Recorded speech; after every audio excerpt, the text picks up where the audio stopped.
और सभी पार्षदों को पंगु बना देने के चक्कर में ये लोग लगे हुए हैं।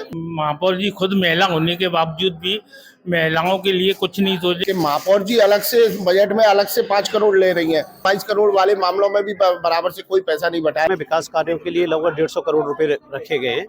पिछली बार मात्र जो बजट उन्होंने निर्धारित किया था, पास हुआ था, उसमें से मात्र 100 करोड़ का ही काम हुआ है। 40 पार्षद हमारे हैं, हम सबके लिए काम करेंगे।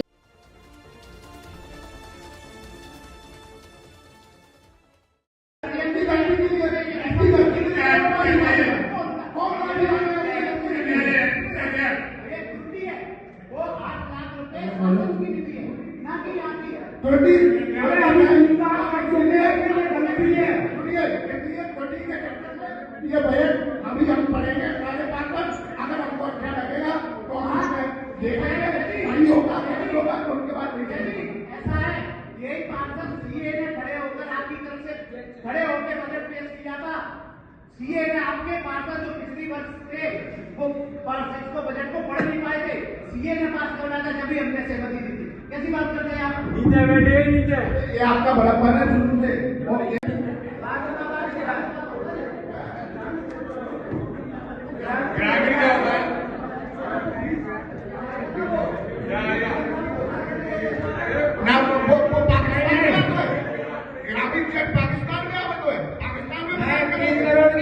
सीएम साहब से सीएम से महापौर जी गई भोपाल, उन्होंने आग्रह किया, उन्होंने जहाँ जरूरत है वहाँ महापौर जी खर्च करेंगे।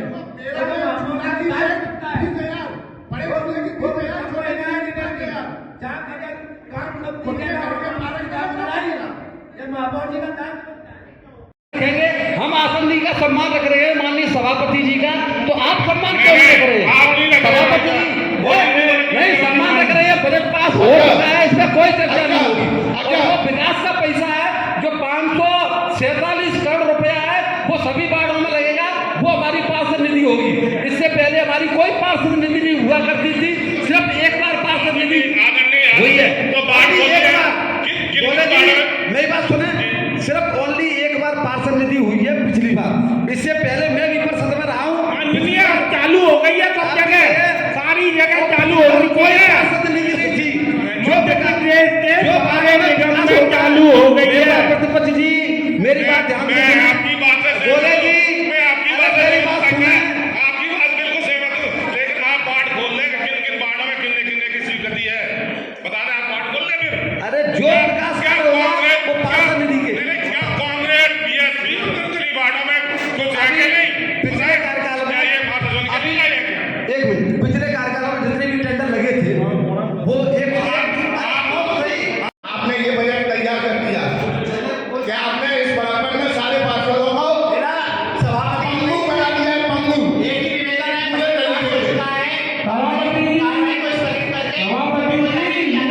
अगली मीटिंग में पास होना चाहिए। अभी हम कभी बजट को पढ़ेंगे, उसके बाद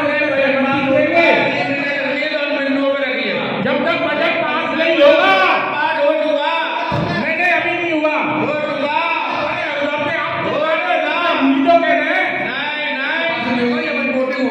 उसके बाद में पास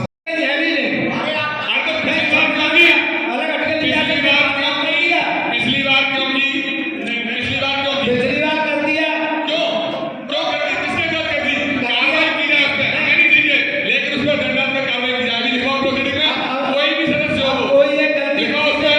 देखिए, मैं बजट भाषण से पहले बोला था, गलती मनुष्य से होती है और होती है। अरे इस बार भी गलती कर दो।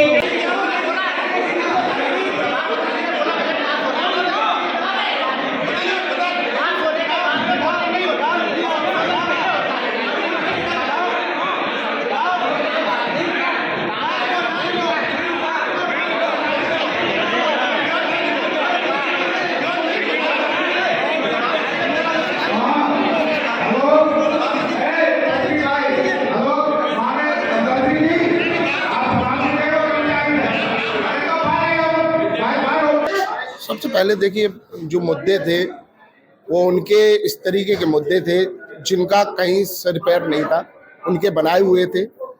और इसमें हमारे कोई भी मुद्दे नहीं जोड़े गए हैं, जिसमें हमारे नेता प्रतिपक्ष साहब और ने काफ़ी सारे मुद्दे बताए थे उसमें से कोई मुद्दा नहीं जुड़ा। उसके बाद हमने सभापति जी से आग्रह किया कि हमारे ये 5 मुद्दे हैं, उन 5 मुद्दों को जोड़ा जाए, जिसमें 22 करोड़ का मुद्दा अहम था और पानी का मुद्दा अहम था।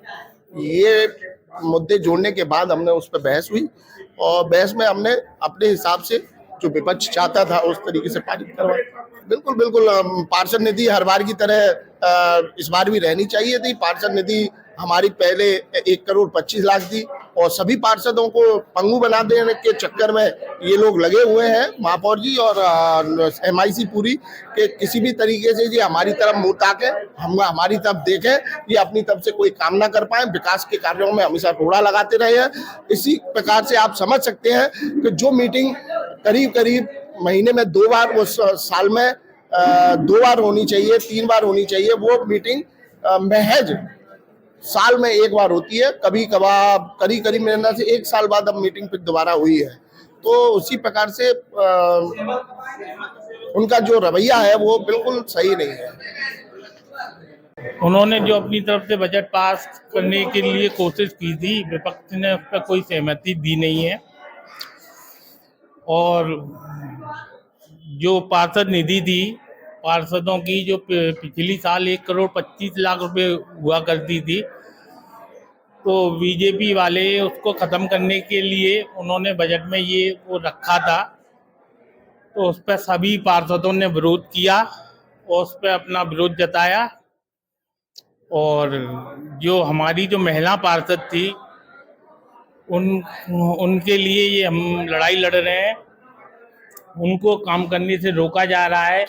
महापौर जी खुद महिला होने के बावजूद भी महिलाओं के लिए कुछ नहीं सोच रही और उनकी जो निधि है उसको भी खत्म करने के लिए, जैसे कि महापौर की निधि को 5 करोड़ रखा गया है और पार्षदों की निधि जो 1 करोड़ 25 लाख थी उसको भी खत्म कर दिया गया है। तो ये समझ में नहीं आ रहा है कि महापौर जी अलग से बजट में अलग से 5 करोड़ ले रही हैं और जो पार्षदों के वार्ड को कौन करेगा, कौन देखेगा उस वार्ड में। नहीं, उन्होंने बराबर तो किसी भी चीज में नहीं दिया। 22 करोड़ वाले मामलों में भी बराबर से कोई पैसा नहीं बटाया हमारा। सारे मामलों में उन्होंने पक्षपात किया है। हर जो समझ लो कि उनका जब जिस प्रकार से मन है, उनको लगता है कि हमारे हिसाब से ये चीजें चलनी चाहिए, उस हिसाब से चला रहे हैं और उसी हिसाब से काम कर रहे हैं। आज बजट को लेकर जो परिषद का सम्मेलन बुलाया गया था उसमें कई महत्वपूर्ण बिंदु जो है आए हैं। इन बिंदुओं में सबसे पहले जो नगर निगम की आर्थिक स्थिति है उसको सुदृढ़ करने के लिए कुछ बिंदुओं पर चर्चा हुई, जिसमें ये निर्णय लिया गया है कि जो कलेक्शन है वर्तमान में जब से महापौर जी भाजपा में आई है 28% वृद्धि हमने करों में जो है की है, जमा हुआ है। इसके साथ में जो अन्य ऐसी भूमि है जहाँ पर जो है खुली हुई डली है उस भूमि का उपयोग नगर निगम परिषद का एक भव्य भवन जिसमें साथ में शॉपिंग कॉम्प्लेक्स टाटी हॉस्पिटल रोड पे MS रोड पे बनाने का प्रस्ताव है, गाड़ी अड्डा में इस प्रकार की हुई है। दूसरा एक महत्वपूर्ण विषय ये भी आया है कि वर्तमान समय में नगर निगम में फिक्स पे कई कर्मचारी रखे गए हैं। समस्या ये आ रही है कि फिक्स पे कर्मचारी के लिए कोई नियमावली नहीं है, वो अवैध रूप से रखे गए हैं। अगर उनके साथ में कोई दुर्घटना होती है या कोई भी कार्य होता है तो निगम उसमें उनकी मदद नहीं कर पाता है, ना उनका PF है, ना उनका ESI में वो है, किसी प्रकार का नहीं। तो हम लोगों ने परिषद के माध्यम से आग्रह किया है कि शासन को जो है इन कर्मचारियों को हटाकर प्राथमिकता के साथ में जो कर्मचारी अच्छा काम करता है इनको संविदा पे जो है नियुक्ति देने का प्रावधान किया है। आज जो बजट पास हुआ है उसमें महापौर के लिए क्या आज पार्षद बता रहे हैं 5 करोड़ महापौर को दीजिए। नहीं, एक्चुअली क्या है, जो बजट में विकास कार्यों के लिए लगभग 150 करोड़ रुपए रखे गए हैं, जिसमें विभिन्न चूंकि बजट में व्यक्तिगत पार्षद के तौर पे जो निधि का प्रावधान होता है ये संविधान में नहीं है। ओवरऑल जो डेवलपमेंट होता है उस डेवलपमेंट के तहत में 150 करोड़ रुपए के आसपास का प्रावधान रखा गया है, जिसमें लाइट व्यवस्था है, निर्माण के कार्य हैं। पूरा जो बजट है वो 550 करोड़ के आसपास है, जिसमें सीवर कार्य है, आपके जो वर्तमान में सामुदायिक भवन बनने हैं, अन्य विभिन्न वार्डों में आपका एक ऑडिटोरियम बनना है, एक गीता भवन बनना है, इन सभी के लिए कार्य रखे हैं। तो अभी जो बजट है वो पूरा कंक्लूजन में है। पिछली बार 200 करोड़ का जो बजट आया था वो पार्षदों का कहना है कि उसमें भी 1 करोड़ कुछ दिया था, मतलब इस बार और कम कर दिया। नहीं, पहले नहीं, अभी तक क्या होता आया था कि बजट को सीए के माध्यम से ऐसे प्रस्तुत करते थे, हकीकत का बजट नहीं होता था। इस बार क्या हकीकत का बजट बनाया है। हम लोग भी 1000 का बजट प्रस्तुत करते, जब उतनी राशि है ही नहीं तो उसको ज्यादा बोलने से क्या। एक्चुअल जो बजट है, पिछली बार मात्र जो बजट उन्होंने निर्धारित किया था, पास हुआ था, उसमें से मात्र 100 करोड़ का ही काम हुआ है। तो जो परसेंटेज है इम्प्लीमेंटेशन का वो बहुत कम था, तो हमने जो परसेंटेज इम्प्लीमेंटेशन का बजट का उसको बढ़ाने का प्रयास किया है। विपक्ष लगातार बजट को लेकर आप पर आरोप लगा रहा है कि उनके साथ पक्षपात किया जा रहा है। नहीं, बजट में किस प्रकार का पक्षपात हो सकता है? सभी वार्डों के लिए, सभी पूरे नगर निगम क्षेत्र के लिए अभी तक वर्तमान में जो निगम के पार्षद है, मैं उदाहरण के तौर पे बनाता हूँ, वार्ड नंबर 23 में कांग्रेस के पार्षद है, वहाँ जो है विशेष निधि से हमने 1.5 करोड़ रुपए की सदर बाजार की रोड को बनाने का प्रावधान किया है। वार्ड नंबर 16 से आयुष अग्रवाल जी है, कांग्रेस के पार्षद, वहाँ 3 करोड़ का महिला पार्क बनाने का प्रावधान किया। तो ये कहना उनका व्यक्तिगत हित कुछ हो सकता है, ऐसा नहीं है। आज बैठक हुई नगर निगम में, बजट को लेकर उसमें क्या हुआ? आज हमारी परिषद की बैठक थी, इसमें हमारा बजट पेश हुआ है। उसमें हमारे सही समिति से सबरे सदस्यों ने पास किया है। अभी सुनने में आ रहा है कि कुछ पार्षद निधि को लेकर भी काफी विपक्ष विपक्ष में की बहस हुई है। नहीं, ऐसा कुछ नहीं है। जो भी हमारे 47 पार्षद हमारे हैं, हम सबके लिए काम करेंगे, सबके लिए एक जैसा रखा है हमने तो।